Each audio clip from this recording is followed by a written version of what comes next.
turn to a group you're involved with, and it's a non-partisan group called No Labels, and it aims to have Congress and the presidency become more accountable and effective. You have an 11-point plan, and we won't go through all of them. Some of them stood out to me, though, one of which reminded me of my own British Parliament, which, of course, has these infamous scenes, Prime Minister's questions, where all the members of Parliament can bay blood and ask questions of the Prime Minister. You want to bring in something similar, where the President is exposed to questions from members of Congress. I rather like that idea. It makes the President personally more accountable visually, and it also, I think, is an interesting way of making politics come alive for many people in the electorate. Well, I don't doubt that there's risk to it, and there's some constitutional questions. Some would say the president shouldn't expose himself to the Congress in that sort of way. Obviously, a parliamentary system, much different. But the other recommendations, in addition to that one, would be ways to streamline to give the president more authority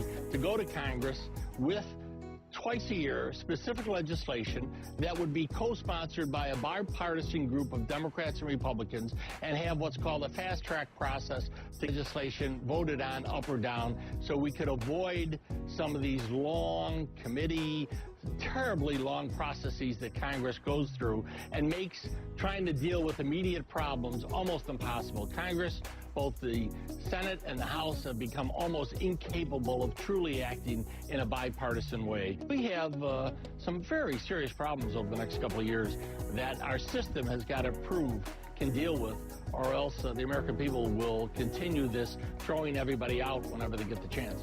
Yeah, well, I heartily endorse the sentiment there, because it is getting utterly ridiculous and the American public are fed up with it. But Bill Daley, thank you very much for joining me.